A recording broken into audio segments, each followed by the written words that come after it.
So now if you have somebody who was a roadman, who was a gangster, who was a street man, and he left that life, and he's influencing people to stop selling drugs, you should encourage that. I never care about it because our brothers and sisters watching, when they show love, when they send salam, and they send their support, wallahi, it always makes us worth it. And no matter what they try, we're going to keep going, inshallah. We're going to keep going on the Quran and the Sunnah, on the way of the Salaf al-Ummah, on the Haqq. We're not worried about anybody else. So we got our brother hits, alhamdulillah, as from Kicking Up Dust Media. Inshallah, we've done some podcasts with him, but today we brought him to our platform. And again, a good brother, mashallah, and somebody who knows the streets but left that life, and has been a very positive change in the life of many people that are trying to get off the road, as they say out here in the UK. By the way, if you're American, don't call people buff here. Just a heads up, because in America, buff just means somebody muscular, but it has a different meaning out here. So if you go anywhere, you got to learn the terminology, all right? So, Assalamu alaikum. Wa alaikum salam.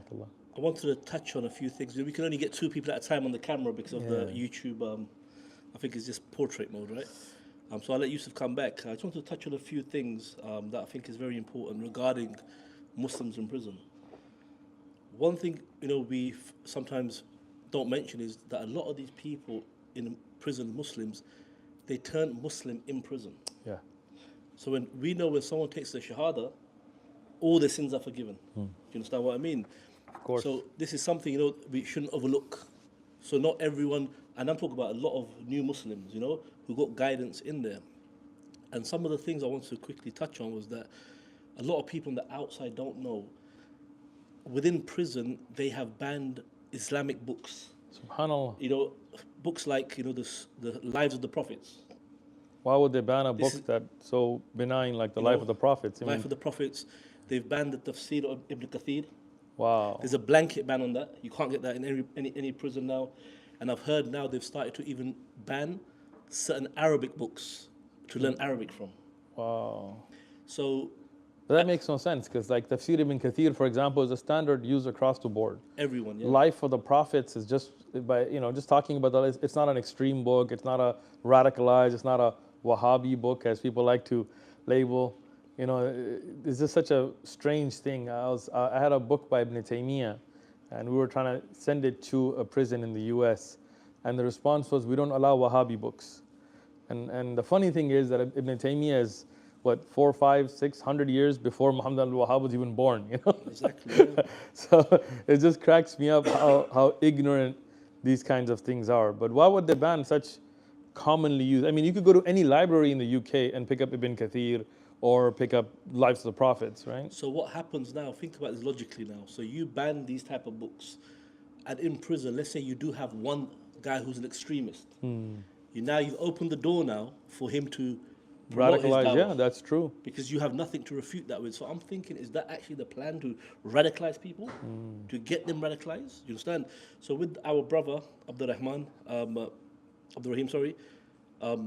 Marcus, his situation is this. He was a street guy. This is nothing, we can't deny this. People in prison, sometimes they've done stuff, and a roadman. Road guy. There was nothing extremist about him. You understand? But obviously he had some iman, and in prison, he just said, as Muslims, this is one of the things that he used to say, from what I understand, that he's told the brothers that, we shouldn't sell drugs. That's a good thing. Good thing, That makes sense. And things like that. So what they have done is kind of like use that and say, oh, you are too influential. I don't understand that. So if a Muslim, he became Muslim in prison, right? I'm not sure exactly. Something like that. Something like that, yeah. But originally he's not a Muslim, so he's a revert. Yeah. Somebody who changed his life and then is influencing people in a good way that they shouldn't sell drugs in prison, should be encouraged. Yeah, exactly. Yeah. Like, unless the prison system wants drugs in the prison system, that doesn't make sense to me, right? So there's one, for example, now his solicitor has received a 50-page document, which I have access to, about the reasons why they have him in such harsh conditions. And you read this whole document, it says stuff like, he tries to speak Arabic on the phone. Oh so, no! It's like crazy, like speaking Arabic. and it's real like crazy type of stuff. And so what they have done now, they've put him in such like severe conditions. You know, I'll give you an example. One incident what happened to him. They've put him into general population.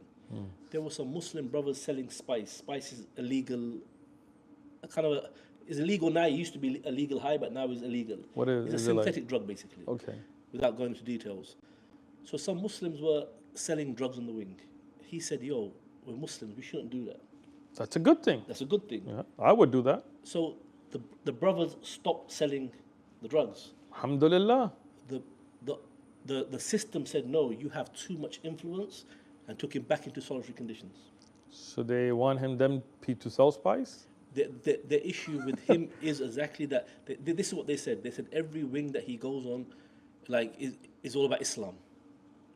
Okay, and? But that's the. No, imagine if he was Christian, right? Exactly. Imagine if he was evangelizing. He'd be a hero. Exactly, They would yeah. be giving him less time, right? Exactly, yeah. I mean, this is such a funny thing because when I was caught up in that kind of lifestyle, the MA, they were very staunch believers in Christianity, whether it was through the Catholic system or Protestant. And they would, every Mexican gang member had a cross tattooed on them, had, most of them would have Mary or Jesus or something religious tattooed on them. They would go to church, but it didn't really change them. It didn't make them better, right? Yeah. But if one of them did leave that lifestyle and become more active in the prison church, his sentence would get reduced. He would get parole easier, right? Some of them would fake it to get parole. So now if you have somebody who was a roadman, who was a gangster, who was a street man, and he left that life, and he's influencing people to stop selling drugs, you should encourage that. Yeah, 100%. But Sheikh, if you look at even the case of Yusuf, for example, they put him in solitary confinement for 7 years for very similar reasons. You know, like this type of silly accusations. 7 years in the hole is difficult. It's man. crazy. Yeah.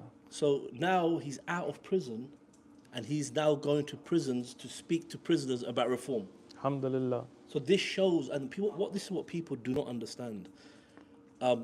Some of these people who are working in these institutions are just not qualified people. It's not law enforcement per se. Yeah. It's slightly different in the UK. I think America's more, yeah. So Prison guards these lot could just write something, or he's a radical and stuff like that, and that's it. And because there's no one Checks and balances. overlooking them.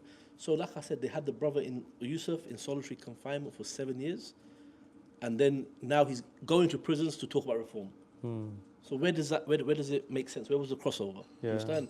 So even from my personal experiences, so when I was in prison, obviously I wasn't practicing. So we were getting up to no good, selling certain substances and stuff like that. And then one day, as I've told the brothers before, someone gave me a book, or there was a book in the cell. I can't remember where it came from. It was Ibn Qayyim's The Characteristics of the Hypocrites. Subhanallah. You know the book? Yeah. It's a small book. Yeah. It's translated to English. I read the book, and when I read the book, it just did something to me. Even though I was still, jahil. Yeah. So on our particular wing, I said to the brothers, look, we should at least try to pray. Subhanallah. So on the association, which is like a free time outside your cell, we would establish whatever prayers we can. So if it's Maghrib or if it's Dhuhr, Asr, we would pray on the wing. Remember now, bear in mind, we have been doing stupidness for years now, and they've not really bothered us. So when they saw that, they called us into the office and they said, yo, you got to stop this. The prayer. The prayer. They said, you cannot do this on the wing. So when you're selling drugs, that was okay. That was fine, yeah. And I was like, what? Yeah. And they were like, no, you can't do this. We can't allow you to do this. And it was looked at such a threat. And when the people in the wing saw us establishing Salah, some brothers took the Shahada when they saw Akbar. that, discipline. And they was like, hell no, you're not doing this. So what they did then, they called the imam. And, they always get imams from certain backgrounds, which I'm not going to say. But Sellouts.